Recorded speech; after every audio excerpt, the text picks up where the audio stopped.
Olá pessoal, estamos começando aqui mais uma playlist do canal Criptografia na Veia e a playlist é o nascimento da criptografia de chave pública.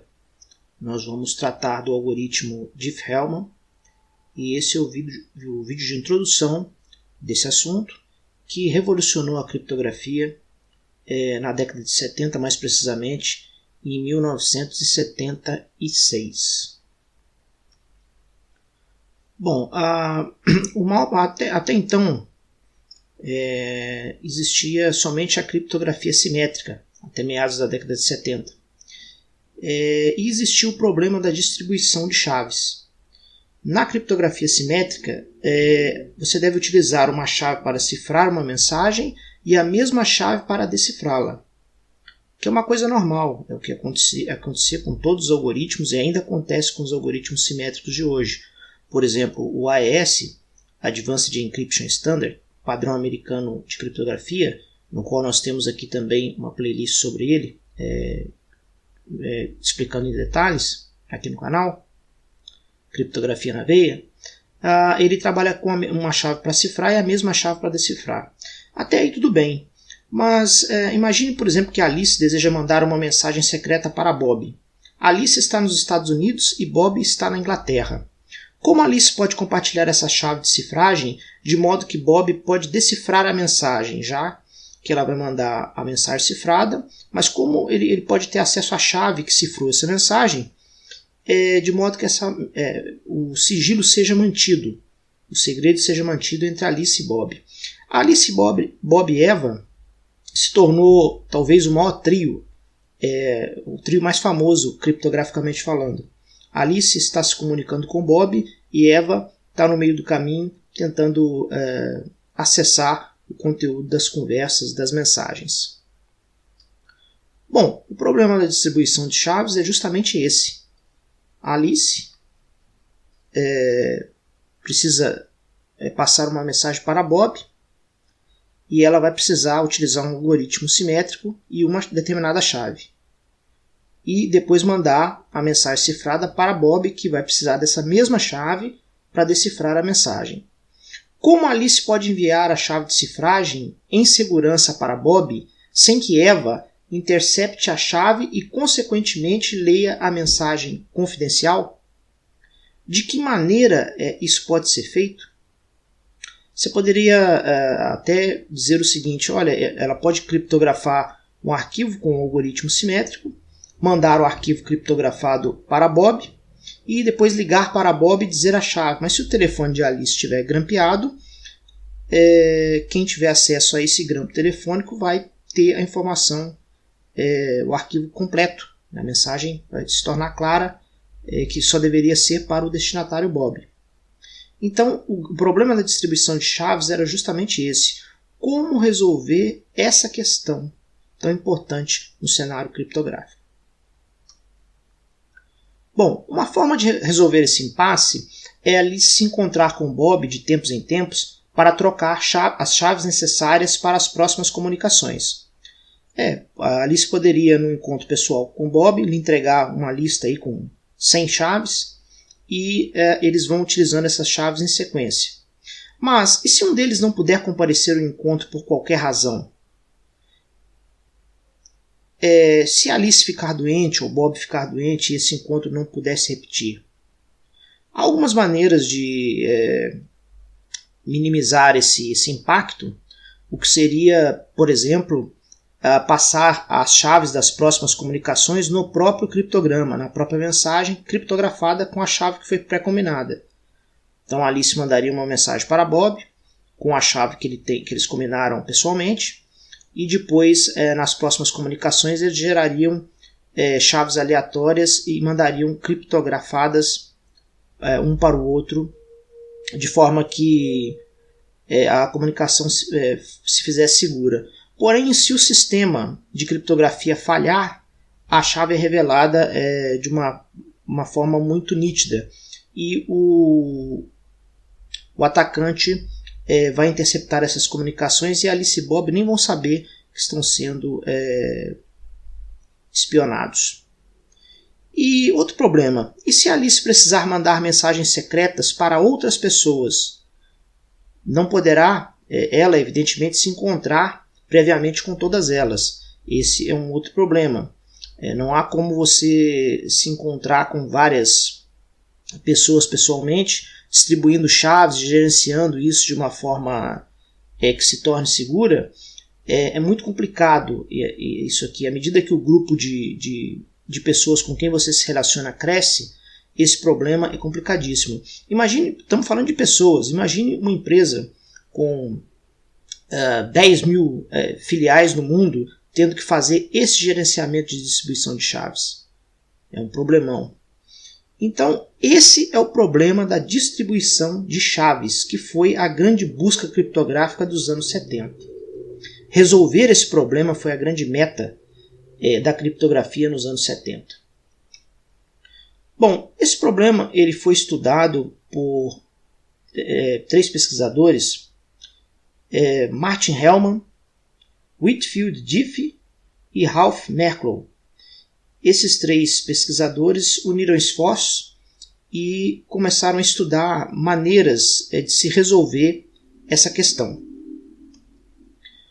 Martin Hellman tentava imaginar como 2 pessoas distantes uma da outra poderiam trocar mensagens cifradas. A história dos cadeados era um pontapé inicial. Essa conhecida história dos cadeados nós vamos falar logo no próximo slide. Whitfield Diffie estava trabalhando no conceito de chave pública. Uma chave para cifrar e outra chave para decifrar. Esse feito foi extraordinário, porque naquela época essa ideia era inédita. Não se existia esse pensamento naquela época, no qual a criptografia simétrica imperava solene e única. A criptografia simétrica é justamente aquela na qual a chave de cifragem é a mesma da decifragem. Então o Whitfield Diffie ele criou esse conceito, mas ele não tinha um algoritmo que servisse de exemplo. Ou seja, ele não tinha uma fórmula, ele não tinha um algoritmo, ele não tinha um método que pudesse exemplificar esse conceito de chave pública. Ou seja, ele poderia existir no mundo ideológico, mas não se traduziria numa realidade prática. Ralph Merkle é um cientista da computação. Ele estava contribuindo com Diffie-Hellman no problema da distribuição de chaves. Então, esse trio uniu esforços e buscando a solução para esse problema da distribuição de chaves. E nessa série nós vamos tratar do algoritmo Diffie-Hellman, que eles conseguiram achar uma solução para esse problema, e vamos tratar de alguns pontos desse algoritmo, que é um algoritmo simples, matematicamente até de entender, mas muito interessante do ponto de vista prático. E é simples quando alguém já apresenta uma solução de um problema, é sempre simples para a gente analisar depois de feito. Antes, muitos declararam que esse problema era insolúvel. Devido à longa tradição da criptografia simétrica, era preciso a chave para cifrar, a mesma chave para decifrar, e esse conceito estava muito arraigado, e não se acreditava naquela época que poderia se romper essa barreira. Se essa barreira não tivesse sido rompida, seria impossível hoje o certificado digital, a compra eletrônica com cartões de crédito, a qualquer tipo de comunicação que dependa de uma autenticação do tipo da assinatura digital e que dependa de uma segurança entre partes que não se encontram pessoalmente de uma forma direta, necessita da criptografia de chave pública. Então eles deram o avanço que eles descobriram, realmente foi uma coisa muito importante que modificou o mundo, e não seria possível o cenário que nós temos hoje se não fosse o trabalho do Hellman, do Diffie e do Ralph Merkle. Bom, o pontapé inicial dessa história, tentando imaginar como 2 pessoas poderiam se comunicar sem se encontrar previamente, passa pela caixa com 2 cadeados. Essa historinha que já é bem conhecida, mas é uma história que ela traduz de uma forma prática aquilo que eles estavam tentando encontrar em teoria. Então, por exemplo, aqui nós temos uma caixa que ela tem lugar para colocar vários cadeados, e ali se coloca a mensagem dentro dessa caixa e fecha com o seu cadeado, mas não manda a chave. Ela manda a caixa fechada com seu cadeado para Bob. Remete para Bob. Manda para ele via correio. Partindo do pressuposto que a caixa e o cadeado não podem ser abertos ou arrombados, Eva intercepta a caixa, mas ela não pode abrir a caixa. Então ela segue, o segredo permanece aqui com Bob. Só que ao chegar na casa de Bob, Bob também não pode abrir essa caixa, porque ele não tem a chave desse cadeado. Se Alice tivesse mandado a chave desse cadeado, Eva teria aberto a caixa, certo? Porque ela estava no meio do caminho interceptando as comunicações entre eles. Nesse caso, como a caixa admite lugar para colocar vários cadeados, Bob coloca o seu próprio cadeado na caixa e envia de volta para Alice. Cadeado azul, cadeado de Bob. O Bob pega, coloca mais um cadeado na caixa. A caixa agora está fechada por 2 cadeados e envia para Alice. A caixa agora, ao chegar com Alice, ela está fechada com 2 cadeados. Evidentemente, Bob não manda a chave do cadeado azul, só o cadeado fechado. Eva intercepta a caixa, mas não pode abrir a caixa porque ela está fechada com 2 cadeados e ela não tem nenhuma das 2 chaves. A caixa chega para Alice. Alice agora não pode abrir a caixa porque ela está fechada com o cadeado de Bob, que ela não tem a chave. Porém, ela tira o seu cadeado da caixa, já que ela tem a chave do seu próprio cadeado. Ela tira o seu cadeado da caixa e ele fica só com o cadeado de Bob, o cadeado azul. E ela pega e remete novamente essa caixa para Bob, que agora pode abrir a caixa, porque ele tem a chave do cadeado azul, que é o seu próprio cadeado. Eva mais uma vez intercepta a caixa, mas não pode abrir porque ela não tem a chave do cadeado azul, não pode abrir nessa terceira interceptação. Na segunda interceptação ela não pôde abrir porque ela não tinha o cadeado rosa nem o azul. E na primeira interceptação ela não pôde abrir porque ela não tinha a chave do cadeado rosa. Então ela interceptou a mensagem 3 vezes, mas não pôde abrir em nenhuma das vezes a caixa. Porém, ao chegar no destino, Bob agora com seu próprio cadeado na caixa, ele tem a chave, ele pega, abre a caixa e pode ler o conteúdo dessa mensagem. Então esse procedimento mostra que é possível 2 pessoas se comunicarem e compartilharem um segredo sem se encontrarem pessoalmente. O que o Martin Hellman, Whitfield Diffie e o Ralph Merkle estavam buscando era uma função matemática que fizesse esse trabalho. E a grande dificuldade é a seguinte, porque normalmente numa função matemática, quando você coloca o cadeado aqui representam funções, né? Representariam funções matemáticas. Quando você coloca as funções matemáticas, você coloca ela numa determinada ordem e depois para desfazer você tem que desfazer na ordem inversa. Ou seja, se eu coloquei o cadeado rosa e depois o cadeado azul, eu tenho que primeiro retirar o cadeado azul para depois retirar o cadeado rosa. E aqui não acontece isso. Acontece o contrário, né? O cadeado pode ser tirado em qualquer ordem que a caixa no final vai abrir.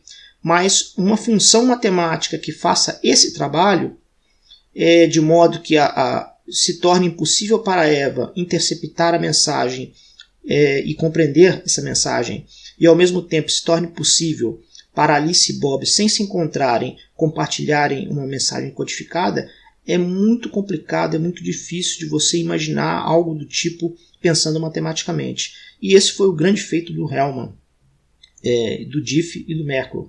Em conjunto eles conseguiram descobrir uma função que faz esse trabalho fantástico de permitir essa mesma situação aqui retratada na historinha da caixa dos cadeados, porém utilizando funções matemáticas.